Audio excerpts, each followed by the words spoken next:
a new star boy in the ISL season 11। তো হ্যাঁ বন্ধুরা, আমি কথা বলছি বিনীত ভেঙ্কাটিশ। তো ভাই, কালকের তোমরা যারা যারা ম্যাচ দেখেছো তারা কিন্তু অবশ্যই আমার সাথে তোমরা একমত হবে যে মানে মানে যদি কালকের আমি অল ওভার যদি রেট করি একটা প্লেয়ার, সেই প্লেয়ারটা হচ্ছে বিনীত। ভাই, কি দারুণ গেম প্লে করলো! মানে মনেই হয় না যে তার 19 বছর বয়স। ভাই, এতটা ম্যাচুরিটি বলো বিনীতের, তারপরে বল এবিলিটি, বল হোল্ডিং এবিলিটি, বল পাসিং এবিলিটি, আর লাস্ট মোমেন্টে ফিনিশিং। ফিনিশিং আমরা অবশ্যই দেখলাম বিনীতের লাস্ট মোমেন্টে, কিন্তু বিনীত কিন্তু কালকে একটা গোল স্কোর করে ব্যাঙ্গালোর এফসি হয়ে। তার ব্যাঙ্গালোর এফসি হয়ে কিন্তু সে গোল করে ব্যাঙ্গালোর এফসিকে তার প্রথম ম্যাচটা কালকে কিন্তু হিরো সিজন 11-এর মানে আইএসএল সিজন 11-এর কিন্তু তোমার বলতে পারো কালকের ফার্স্ট ম্যাচটা কিন্তু ব্যাঙ্গালোর এফসি জিতে যায় বিনীতের জন্য। তো সেই নিয়ে কিন্তু কথাবার্তা বলবো, ইস্ট বেঙ্গল ভার্সেস ব্যাঙ্গালোর এফসির ম্যাচটা নিয়েও কিন্তু কথাবার্তা বলবো। তো তার আগে যে ম্যাচটি হয়েছিল, যেটা হচ্ছে আমাদের Orissa FC versus Chennaiyin FC. তো কালকে যে তোমরা যেটা ম্যাচটা দেখেছো তারা কিন্তু একটা জিনিস আমার সঙ্গে এগ্রি করবে তোমরা, এই বছরের সিজন 11 কিন্তু টপ সিক্সে যারা যারা যেই সব টিম যাতে কোয়ালিফাই করার মানে মনোবল নিয়ে আছে, তো সেই সব টিমের জন্য কিন্তু প্রচুর পরিমাণে মানে টাফ হতে চলেছে এই কম্পিটিশনটা। 13টা ক্লাব, অবশ্যই তার মধ্যে নতুন একটা ক্লাব জয়েন করেছে, যেটা হচ্ছে মোহামেডান স্পোর্টিং ক্লাব। তো এই বছর আইএসএল সিজন কিন্তু সত্যি বলতে 13টা টিমের জন্য খুবই টাফ হবে, কেন কিনা আমরা যেই প্রকারের ফাইট দেখতে পাচ্ছি, যেখান থেকে কিন্তু কামব্যাক করছে। একদিকে তোমার ওইদিকে ফার্স্ট ম্যাচে দেখেছিলাম মুম্বাই সিটিএফসি, তারা কিন্তু 2-0 গোলে কিন্তু ডাউন থাকার পর কিন্তু তারা তোমার ড্র করে ম্যাচটাকে। তারপরে কিন্তু কালকের ম্যাচটা চেন্নাইন এফসি দল যেরকম হবেই তারা ডমিনেট করে বলতে পারো, মানে উড়িষ্যা এফসিকে পুরো নাচিয়ে রেখেছে তারা কালকের ম্যাচে। তো সেখান থেকে তারা কিন্তু জয় তুলে নিয়েছে। তো এইরকম কিন্তু ম্যাচ কিন্তু আমরা মানে এই সিজনে কিন্তু বেশিরভাগ দেখতে পাচ্ছি। আর সত্যি বলতে বাদ বাকি টিমের জন্য কিন্তু টপ সিক্সে কোয়ালিফাই করার জন্য কিন্তু খুবই টাফ হতে চলেছে এই চ্যালেঞ্জটা।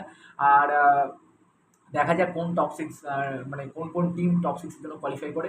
তো ম্যাচ নিয়ে যদি কথা বলি, প্রথমে যদি চলে আসি Orissa FC versus Chennaiyin FC. তো সবার প্রথমে একটা কথাই বলবো যে চেন্নাইন এফসি ফার্স্ট হাফে যে গেমটা খেলেছে সেটা তো সত্যি খুবই ভালো গেম প্লে করেছে। সেকেন্ড হাফে কিন্তু আউটস্ট্যান্ডিং গেম প্লে করেছে। ফার্স্ট হাফে তারা কিন্তু 1-0 গোলে মানে তোমার পিছিয়ে পড়েছিল, কিন্তু সেকেন্ড হাফে ওন কোয়েল, তোমার চেন্নাইন এফসি কোচ, ঠিক আছে, যেই পরিকল্পনা মানে করার চেষ্টা করে সেই পরিকল্পনা কিন্তু সাকসেসফুল হয়েছে। যেখানে কিন্তু আমরা দেখেছি একটা proper team game Chennaiyin FC. যদি টিম গেম বলো, সেটা কিন্তু চেন্নাইন এফসি কালকে কিন্তু আউটস্ট্যান্ডিং টিম গেম করেছে। তোমার ডাউনওয়ার্ড থেকে শুরু করে আপওয়ার্ড দুটোই, মানে তোমার দুটো পজিশনে কিন্তু তাদের চেন্নাইন এফসি দলের ফেভারে ছিল বলতে পারো। আর যেখান থেকে কিন্তু তাদের অ্যাটাকিং লাইনে বলো, যদি ফারুক থেকে শুরু করে চিমা চুপু, তারপরে হচ্ছে প্রণশ শিল, ভাই সাহাব, মানে আউটস্ট্যান্ডিং গেম। যারা কালকে ম্যাচটা দেখেছো তারা হয়তো এইটা আমার সঙ্গে এগ্রি করবে যে ফারুকের মতন গেম প্লে, ফারুক কিন্তু অনেকটাই ভালো কামব্যাক করেছে। কেন কিনা ফারুককে আমরা ইন্টারন্যাশনাল টিমেও দেখেছিলাম, বাট তারপরে কিন্তু তার চোট হয়েছিল। তো চোটের পরে কিন্তু ফারুক যে গেম প্লেটা দেখিয়েছে সত্যি খুবই চেন্নাই এফসি দল মানে চেন্নাই এফসি ফ্যান্সের কিন্তু খুশি করবে। তারপরে প্রণশীল অ্যাটাকের সঙ্গে সঙ্গে ডিফেন্সে কিন্তু প্রচুর পরিমাণে সাহায্য করছে। তারপরে চিমা চুকু, তার কিন্তু ডেবিউ গোলটা চলে এলো চেন্নাই এফসি দলের হয়ে। আর অপরদিকে যদি বলি, তোমাদের একটা পজিটিভ ফুটবল কিন্তু খেলেছে কালকে চেন্নাই এফসি, নো ডাউট। আর তোমাদের মতামতগুলো কিন্তু অবশ্যই কমেন্ট বক্সে শেয়ার করতে একদম ভুলো না।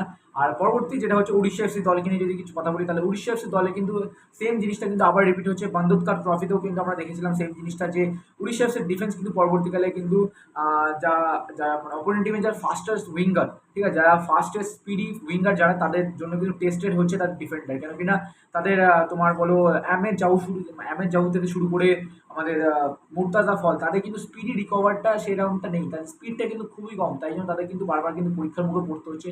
আর কালকেরও কিন্তু দেখেছি আমরা, যেখান থেকে কিন্তু তোমার ফারুক বলো বা বাদ বাকি প্রণশীল বলো, যাদের যারা প্লেয়ারগুলো ছিল আর কি, ইরফান বলো, তো সেই সব প্লেয়াররা কিন্তু তোমার স্পিডে কিন্তু হারিয়ে দিচ্ছিল এই আহমেদ জাহু বলো বা মুর্তাজা ফল। তো সেই জায়গাটা কিন্তু নজরে রাখতে হবে সার্জিও লোবেরাকে। কেন কিনা এই যে যদি পরবর্তীকালে সেম জিনিস হয়, তাহলে কিন্তু আগের সিজনের মতন কিন্তু এই সিজনে কিন্তু তারা সেম পারফরমেন্স কিন্তু করতে পারবে না, সেটা কিন্তু না বললেই নয়। আর সত্যি বলতে খুবই ভালো লেগেছে চেন্নাই এফসি দলের মিডফিল্ড থেকে শুরু করে হামতে যেরকমভাবে প্রমিসিং ফুটবল খেলেছে। কালকে একটা ভালো ফ্রি কিক নিয়েছিল, সেখান থেকে কিন্তু বার পোস্ট লাগে, নাহলে কিন্তু ওটাও গোল হতো। আর আমরিন্দারের তো কিছু বলার নেই, কারণ আমরিন্দার কিন্তু ফার্স্ট গোলটা কিন্তু আমরিন্দারের ভুলে ধুসে খেয়েছে। তো যাই হোক, ওভারঅল যদি বলি কালকে ম্যাচটা খুবই একটা টাইট ম্যাচ হয়েছিল কালকে। চেন্নাই এফসি দলেরকে তো হ্যাটস অফ ভাই, যে এই লেভেলটা কিন্তু তারা গেম প্লে করেছে। তো যাই হোক, ফার্স্ট ম্যাচটা নিয়ে তো কথা বলেই নিলাম। তো ফার্স্ট ম্যাচ নিয়ে তোমাদের কি বক্তব্য সেটা কিন্তু কমেন্ট করে জানাতে একদম ভুলো না। তো এবার যে চলে আসে সেকেন্ড ম্যাচ, যেটা কিন্তু 7:30 থেকে শ্রী কান্তিরাভা স্টেডিয়ামে হয়েছিল।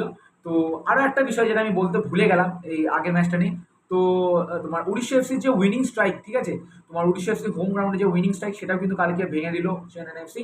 তো বলতে মানে বললেই চলে যে মানে যারা যারা ভালো ভালো টিম যাদের থেকে এক্সপেকটেশন আমরা করেছিলাম তারা কিন্তু এইবার কিন্তু প্রবলেম পড়ছে, সেটা কিন্তু না বললেই না। তো যেটা বলছিলাম, এবার পরবর্তী ম্যাচ যেটা হচ্ছে Bangalore FC versus east Bengal দল। তো east Bengal match versus Bangalore FC দল, তারা কিন্তু 1-0 গোলে কালকে ম্যাচটা জিতেছে। বাট সত্যি বলতে কালকে 1-0 গোল বিষয়টা সেটা বড় কথা নয়। বিষয়টা হচ্ছে এটা যে ব্যাঙ্গালোর এফসির যে ইয়াং ট্যালেন্টেড প্লেয়ার, যেখানে তোমার ফারুক শিবাল্ডোর মতন প্লেয়ার বলো, ফারুকের মতো ফারুক বলছি সরি, আমাদের বিনীত ভেঙ্কাটিস, ঠিক আছে, বিনীত ভেঙ্কাটিস যেই লেভেলের পারফরমেন্স করেছে, মানে মনেই হয় না যে 19 বছর বয়সী। মানে এতটা ম্যাচুরিটি, এতটা প্রমিসিং ফুটবল, এতটা পজিটিভ গেম প্লে বিনীতের থেকে, তার থেকে কিন্তু তার সাপোর্টিভ গেম প্লে কিন্তু খুবই ভালো হচ্ছে বিনীতের। আর সত্যি বলতে ব্যাঙ্গালোর এফসির জন্য খুবই ভালো বিষয়, ব্যাঙ্গালোর এফসির সমর্থকরা কিন্তু একই মত বলবে, কেন কিনা এই যে একাডেমি থেকে যে প্লেয়ারগুলো উঠে আসছে, এই বিনীতের মতন প্লেয়ার, শিবাল্ডোর মতন প্লেয়ার, তারা কিন্তু খুবই অত্যন্ত ভালো বিষয় হতে পারে ইন্ডিয়ান ফুটবলের জন্য, আপকামিং ফিউচারের জন্য। প্রমিসিং ফুটবল যারা ইয়াংস্টার যেসব প্লেয়ারগুলো উঠে উঠে আসছে সেটা কিন্তু খুবই ভালো বিষয়। আর কালকে যদি ইস্ট বেঙ্গল দলকে নিয়ে কথা বলি, ইস্ট বেঙ্গলের ডিফেন্স তো আমি জানি না ভাই কী হচ্ছে।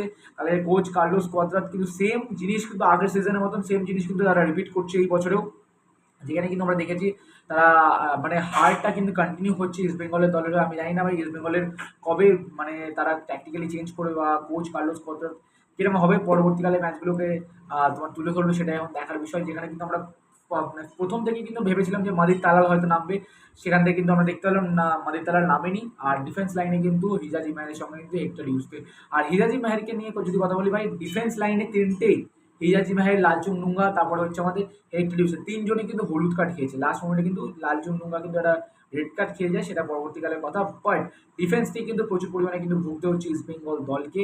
আর বলতে পারো পরবর্তীকালে একটা চেঞ্জ করেছিল, যেখানে কিন্তু ডিয়ামান টাকসকে তুলে নিয়েছে। তারপরে কিন্তু ডিয়ামান টাকসকে তুলে নিয়ে তারা কিন্তু বলো মাদিতালাটা ইমপ্লিমেন্টটা করেছে। তো এখানে চেঞ্জ নিয়ে কিন্তু একটা কোশ্চেন উঠেছিল যে তাহলে গোলটা কে করবে। আর ডিয়ামান টাকস বলো বা মাদিতালা, তারা কিন্তু হাইয়েস্ট অ্যাসিস্ট করে লাস্ট সিজনে, কিন্তু একদিকে টপ গোলস করে, একদিকে কিন্তু হাইয়েস্ট অ্যাসিস্ট প্রোভাইডার, যে কিন্তু তার দুটো প্লেয়ারই তার দলে আছে। বাট এখন তাদের দলের কিন্তু ওই অবস্থা চলছে। তো অল ওভার যদি বলি ভাই, ব্যাঙ্গালোর এফসি আউটস্ট্যান্ডিং গেম খেলেছে, ইস্ট বেঙ্গলে কিন্তু কামব্যাক করতে হবে পরবর্তীকালে। তো যাই হোক, এই দুটো ম্যাচ নিয়ে তোমাদের সঙ্গে ডিসকাশন করলাম, আশা করছি তোমাদের ডিসকাশনগুলো ভালো লেগেছে। আর আমি জানি না ভাই, হয়তো অনেক কটা পয়েন্ট হয়তো মিস আউট করে গেছি। আর যদি কিছু ভুলভাল কথা বলে থাকি তাহলে কিন্তু অবশ্যই রেক্টিফাই তোমরা কিন্তু অবশ্যই কমেন্ট বক্সে করে দিতে একদম ভুলো না। আর তোমাদের মতামতগুলো কিন্তু কমেন্ট করে জানাতে একদম ভুলো না। চলো বন্ধুরা, টাটা, দেখা হচ্ছে অন্য ভিডিওতে। Take care, bye by.